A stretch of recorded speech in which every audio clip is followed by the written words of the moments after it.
uma redação argumentando a favor do aborto. E aí, será que vai ser polêmico? Vem comigo que eu vou te explicar no caminho. Oi, meus amores, tudo bem? Eu sou a Chay, sou professora de língua portuguesa e redação aqui do Português de Sucesso.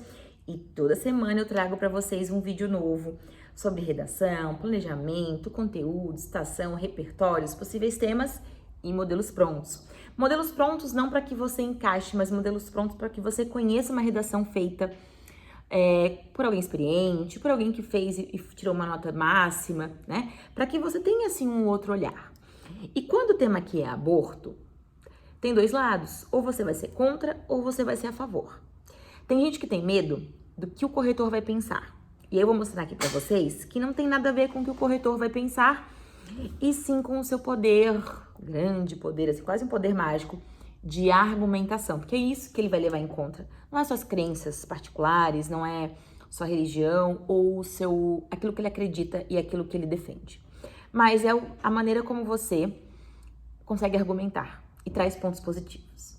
Nesse caso aqui, a gente traz uma ineficiência legislativa e a gente traz uma saúde pública que permanece nesse legado de não dar assistência à mulher, mesmo que seja garantida lá na Constituição, tá? Então, antes de tudo, eu quero que você veja, mas eu também quero que você contribua aqui embaixo com seus comentários. O que você utilizaria de argumento? Como você faria essa redação, tá? Vou dizer para você que é um tema que envolve crenças, envolve religião, envolve muito debate, né? E pode cair em várias bancas, tá? O corretor está treinado para isso, então não fica com medo de argumentar. Mas vem ver o que eu fiz aqui e aí a gente troca uma ideia. Eu vou ficar agora aqui no cantinho da tela, e enquanto eu espelho a minha tela aqui, eu quero que você vá deixando seu like, ativando a notificação. E se você quiser ser meu aluno, se você quiser que eu corrija essa redação, aqui embaixo tem um link chamado Correção de Sucesso, tem 15 correções para vocês, tem aula, tem um WhatsApp para suporte, então tem muito material legal para vocês. E agora a gente vai cair aqui nessa tal redação, nesse tema polêmico, e a gente tá aqui para isso, a gente tá aqui para trocar ideia. Na redação aqui a gente começa direto com a Constituição, tá? A Constituição Federal de 88 garante saúde a todos os cidadãos no seu artigo 196, que a saúde é direito de todos e dever do Estado. Entretanto, percebe-se que o momento social brasileiro não garante esse cumprimento, uma afirmação.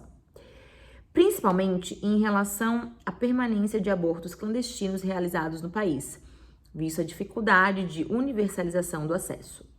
Logo, faz-se necessário averiguar as mazelas do legado histórico que viabiliza novas recorrências e alimenta a clandestinidade, bem como a falta de legislação para evitar novos casos, a fim de entender que a decisão de uma gravidez é da mulher.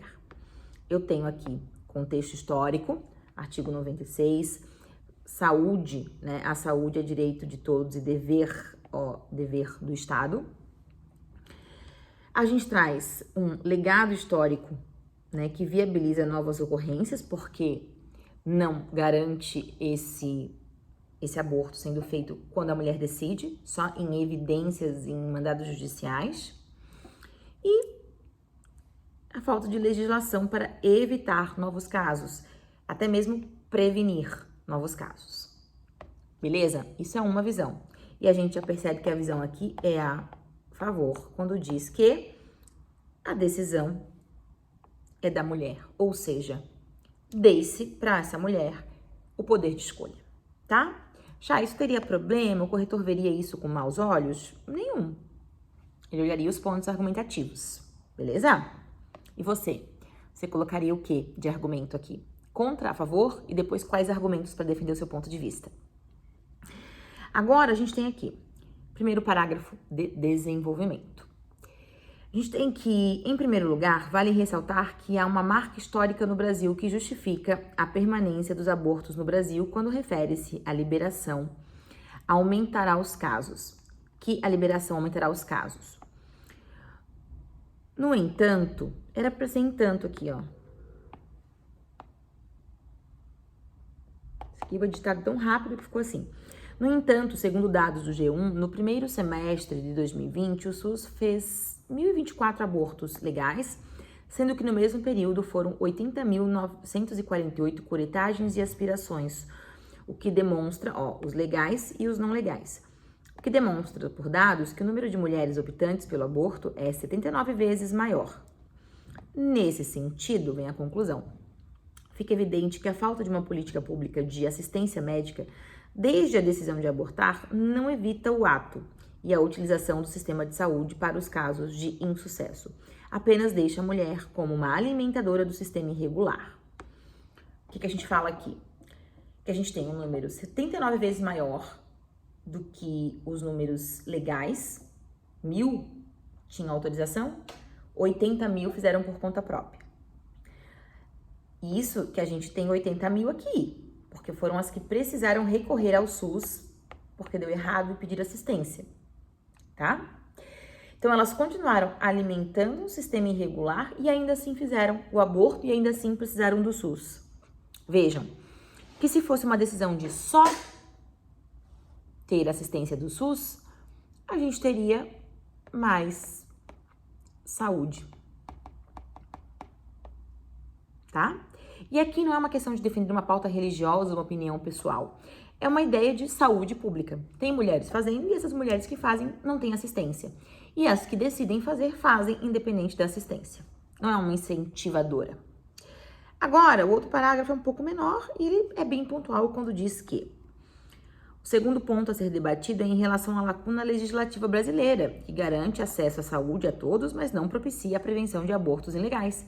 Apenas criminaliza sem oferecer assistência psicológica, financeira e educacional. Por isso, os casos, ano a ano, em vez de diminuírem, seguem em crescimento. Uma afirmação da tese que garante que a decisão é da mulher e não do Estado. A gente botou lá na frente que a decisão é da mulher. Mas quando é criminalizada, é o Estado que decide. Mesmo que, para isso, o crescimento de clínicas clandestinas cresça no Brasil. E agora a gente tem que resolver. E para resolver, a gente faz o combo, né?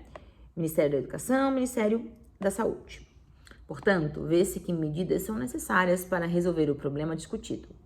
O Ministério da Educação deve oferecer orientação em relação ao controle de natalidade, investindo na prevenção e na distribuição de contraceptivos. Além disso, cabe ao Ministério da Saúde criar medidas de descriminalização para oferecer apoio à saúde feminina, ou seja, a liberação.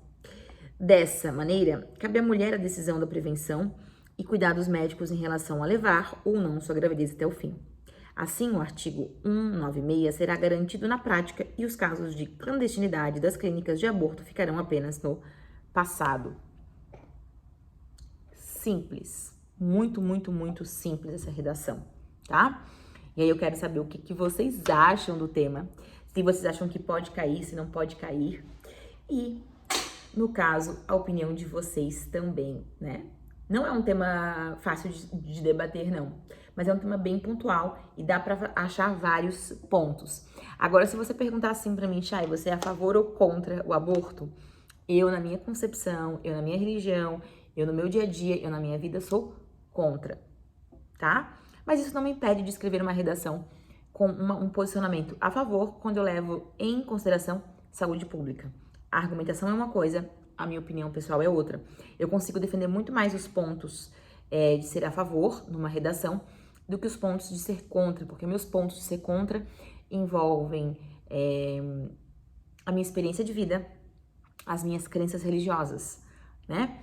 E por isso eu não quero debater esses pontos que eu acho que hoje, para mim, são fracos em relação ao meu conhecimento para argumentar. Eu prefiro ir a pontos que são evidentes. Isso é legal, porque você não escreve só daquilo que você concorda, você escreve com aquilo que você tem evidências, dados e pode argumentar bem, tá?